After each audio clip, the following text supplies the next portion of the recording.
नमस्कार, मैं भरत आपका स्वागत करता हूं डीएनयू झारखंड में। चले जानते हैं आज की छोटी बड़ी खबरों को। 1932 खतियान आधारित स्थानीयता बिल राज्यपाल ने सरकार को लौटाया। राज्यपाल रमेश बैस ने झारखंड विधानसभा से पारित झारखंड स्थानीय व्यक्तियों की परिभाषा और परिणामी सामाजिक, सांस्कृतिक और अन्य लाभों को ऐसे स्थानीय व्यक्तियों तक विस्तारित करने के लिए विधेयक 2022 को पुनः समीक्षा हेतु राज्य सरकार को वापस कर दिया है। उन्होंने कहा है कि राज्य सरकार इस विधेयक की वैधानिकता की समीक्षा करे कि यह संविधान के अनुरूप एवं माननीय उच्चतम न्यायालय के आदेशों व निर्देशों के अनुरूप है। राज्यपाल ने विधेयक की समीक्षा के क्रम में पाया है कि संविधान की धारा 16 में सभी नागरिकों को नियोजन के मामले में समान अधिकार प्राप्त है। संविधान की धारा के अनुसार मात्र संसद को यह शक्ति प्रदान है कि वे विशेष प्रावधान के तहत धारा 35A के अंतर्गत नियोजन के मामले में किसी भी प्रकार की शर्तें लगाने का अधिकार अधिरोपित कर सकती है। राज्य विधानमंडल को यह शक्ति प्राप्त नहीं है। AVVS नरसिम्हा राव एवं अन्य बनाम आंध्र प्रदेश एवं अन्य में भी स्पष्ट व्याख्या की गई है कि नियोजन के मामले में किसी भी प्रकार की शर्तें लगाने का अधिकार मात्र भारतीय संसद में ही निहित है। इस प्रकार यह विधेयक संविधान के प्रावधान तथा उच्चतम न्यायालय के आदेश के विपरीत है। आदिवासी सेंगल अभियान का 11 फरवरी से अनिश्चितकालीन चक्का जाम। आदिवासी सेंगल अभियान देश के 5 राज्यों में 11 फरवरी से रेल रोड चक्का जाम आंदोलन करेगा। इसकी घोषणा आदिवासी सेंगल अभियान के सुप्रीमो सालखन मुर्मू ने जामताड़ा में की। सालखन मुर्मू ने रविवार को जामताड़ा में प्रेस वार्ता किया। उन्होंने घोषणा किया कि पारसनाथ पर्वत जो आदिवासियों का मारंग बुरु है, उसे आदिवासियों के सुपुर्द करने और सरना धर्म को मान्यता देने की मांग को लेकर आदिवासी सेंगल अभियान के बैनर तले बिहार, बंगाल, झारखंड, उड़ीसा और असम में 11 फरवरी से अनिश्चितकालीन चक्का जाम किया जाएगा। कहा, चक्का जाम के माध्यम से सरकार को इन दोनों मांगों को लेकर बहुपक्षीय वार्ता करने का आग्रह करेंगे। उन्होंने कहा कि 30 जनवरी को झारखंड, बंगाल, बिहार, उड़ीसा, असम के लगभग 50 जिलों मुख्यालयों में मारंग बुरु को बचाने के लिए और सरना धर्म कोड को 2023 में हर हाल में लेने के लिए मशाल जुलूस निकाला जाएगा। साथ ही राष्ट्रपति को ज्ञापन प्रेषित किया जाएगा। मौके पर सुमित्रा मुर्मू सहित अन्य मौजूद थे। बजट के लिए क्यों महत्वपूर्ण है कृषि, किसानों के लिए क्या कर रही सरकार। केंद्रीय वित्त मंत्री निर्मला सीतारमण 1 फरवरी को बजट 2023 पेश करेंगी।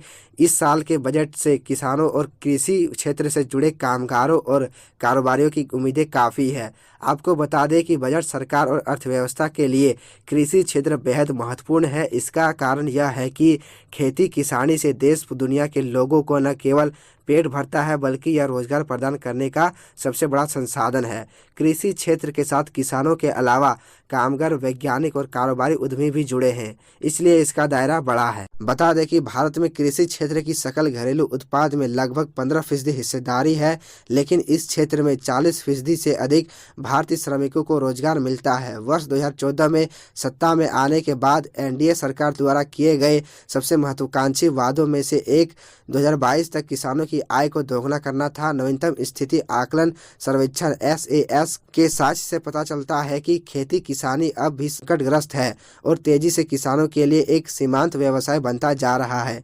जहां तक सरकारी खर्च का संबंध है और बजट की बात है, आप इन 5 बिंदुओं के माध्यम से बेहतरीन तरीके से समझ सकते हैं।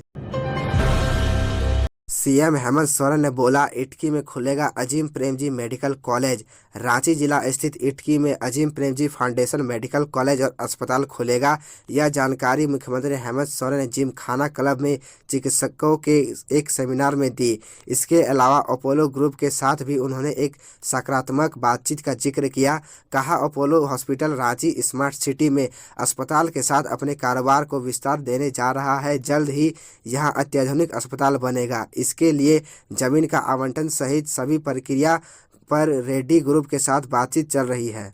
सेमिनार में चिकित्सा जगत को संबोधित करते हुए मुख्यमंत्री ने कहा कि समय आ गया है जब हम झारखंड के हेल्थ सेक्टर के डार्कनेस को दूर करें। उन्होंने कहा कि रांची के पास इटकी में अजीम प्रेमजी फाउंडेशन के लिए जमीन चिन्हित कर ली गई है। जल्द ही यहां state of the art medical college और अस्पताल तैयार कर लिया जाएगा। सीएम ने कहा कि राज्य सरकार निजी हेल्थ फैसिलिटेटर्स के साथ मिलकर काम करेगी तो निश्चित रूप से हम झारखंड को स्वास्थ्य क्षेत्रों में आत्मनिर्भर बनाने में सक्षम होंगे। सरकारी स्कूल का कारनामा, मिड डे मील के खाने में परोसी बासी बूंदिया, बच्चे करने लगे उल्टियां। झारखंड में लातेहार जिले में बच्चों को मिलने वाले मध्याह्न भोजन में लापरवाही का मामला सामने आया है।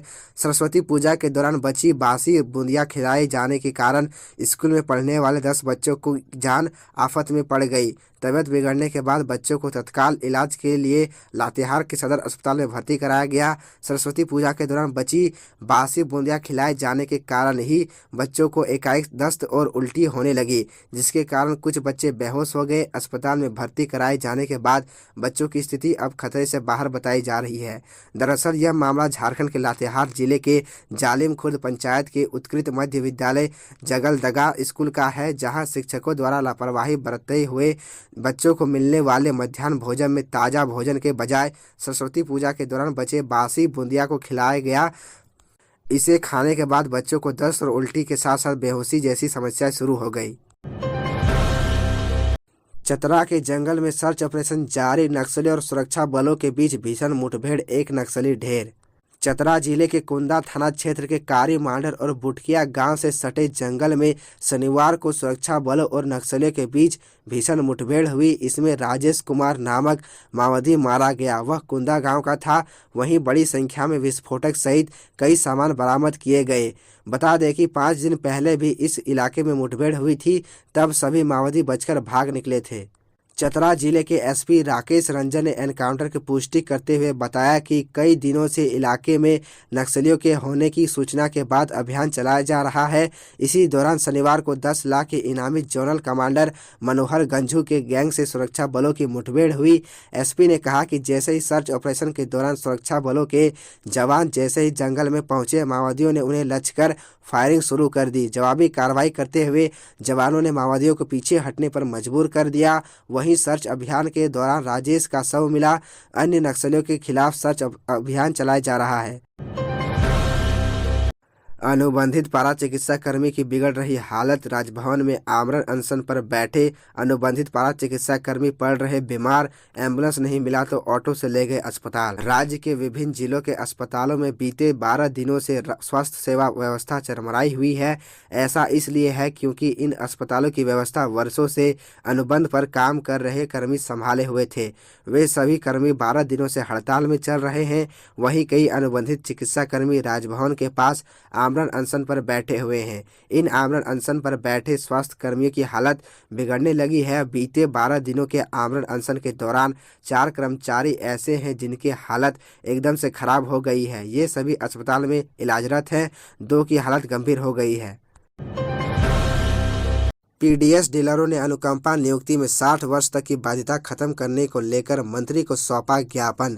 झारखंड सरकार ने लक्षित जन वितरण प्रणाली आदेश 2022 जारी किया है, जिसमें कहा गया कि 60 वर्ष की उम्र के बाद पीडीएस डीलर की मृत्यु होने पर आश्रित को अनुकंपा नियुक्ति का लाभ नहीं मिलेगा। इस संबंध में पीडीएस डीलरों के एक प्रतिनिधि मंडल ने रविवार को मंत्री बन्ना गुप्ता से मुलाकात की, जिसमें उन्होंने बताया कि राज्य भर में 25,000 से अधिक पीडीएस डीलर हैं जो सरकार द्वारा दिए गए दिशा निर्देशों का पालन करते हैं। उन्होंने कहा कि सरकार के निर्देशों के अनुसार खाद्यान्न वितरण करते हैं। इसके एवज में उन्हें प्रति किलोग्राम 1 रुपये कमीशन मिलता है, जिससे वे अपने परिवार का पालन पोषण करते हैं। हालांकि इस संबंध में fair price shop dealers association ने झारखंड सरकार की अधिसूचना को डीलरों के साथ अन्याय बताया है। एनआरईपी के कार्यपालक अभियंता के विरुद्ध चलेगा मामला, सीएम हेमंत सोरेन ने दी स्वीकृति। मुख्यमंत्री हेमंत सोरेन भ्रष्टाचार के खिलाफ जीरो टॉलरेंस नीति अपना रहे हैं। इसी के तहत भ्रष्ट अधिकारियों के खिलाफ सीएम सख्त हो गए हैं। यही कारण है कि वित्त अनियमितता से जुड़े मामले में कार्रवाई करने के लगातार आदेश दे रहे हैं। इसी कड़ी में मनरेगा योजना में वित्त अनियमितता के आरोपित पदाधिकारी कृष्ण बिहारी राम, तत्कालीन कार्यपालक अभियंता एनआरईपी लातेहार के विरुद्ध अभियोजन चलाने के प्रस्ताव पर स्वीकृति प्रदान कर दी है। उनके विरुद्ध लातेहार जिला के मानिक थाना में 12 अगस्त 2010 को प्राथमिकी दर्ज कराई गई थी। महात्मा गांधी रोजगार गारंटी योजना के प्रकालित राशि में अवैध तरीके से राशि की निकासी की गई थी। ऐसे में अभियुक्तों पर सरकारी पद का दुरुपयोग, अपराधी षड्यंत्र, धोखाधड़ी और प्रक्रियाओं का उल्लंघन करते हुए सुनियोजित ढंग से साजिश के तहत वित्तीय अनियमितता करते हुए सरकारी राशि गबन करने का आरोप गठित है। स्वास्थ्य मंत्री की इलाज के दौरान हुई मौत, पुलिस अफसर ने मारी थी गोली। ओडिशा के स्वास्थ्य मंत्री नव किशोर दास की इलाज के दौरान मौत हो गई। रविवार को दोपहर में झारसुगुड़ा जिले के ब्रिजराज नगर के पास उन पर एक पुलिस अफसर ने गोली चलाई थी। इसी क्रम में उनके सीने में 4-5 गोलियां लगी थी। आनन फानन में उन्हें एयरलिफ्ट कर भुवनेश्वर ले जाया गया, जहां इलाज के दौरान उनकी मौत हो गई। मंत्री को ब्रिजराजनगर में गोली मारने वाले एसआई का नाम गोपाल दास है। पुलिस ने उसे हिरासत में ले लिया है, उससे पूछताछ जारी है। इस घटना पर ओडिशा के सीएम नवीन पटनायक ने निंदा जताई है। जानकारी के अनुसार मंत्री को करीब से गोली मारी गई जब वह ब्रिजराजनगर नगर पालिका के अध्यक्ष और उपाध्यक्ष के 2 नए कार्यालय भवनों का उद्घाटन करने पहुंचे थे। वह जैसे ही अपनी कार से बाहर निकले पर एसआई गोपाल दास ने उन पर दनादन फायरिंग शुरू कर दी। एक प्रत्यक्षदर्शी ने बताया कि स्वास्थ्य मंत्री जैसे ही वहां पहुंचे, उनके स्वागत के लिए भीड़ जमा हो गई, जिसका फायदा उठाकर अपराधियों ने उन पर फायरिंग शुरू कर दी। हमने देखा एक पुलिसकर्मी पास से गोली चलाकर भाग रहा था, जिसके बाद वहां पर हड़कंप मच गया। तो यह थी झारखंड की टॉप बड़ी खबरें, और इसी तरह झारखंड की छोटी सी बड़ी खबरों को देखने के लिए आप हमारे चैनल DN न्यूज़ झारखंड को सब्सक्राइब कर ले और बेल आइकन को प्रेस कर ले, जिससे आपको झारखंड की हर छोटी बड़ी खबरों की अपडेट आप तक पहुंचता रहे। तो आज के लिए इतना ही, हमें दीजिए इजाज़त, फिर मिलते हैं आपसे अगले वीडियो में।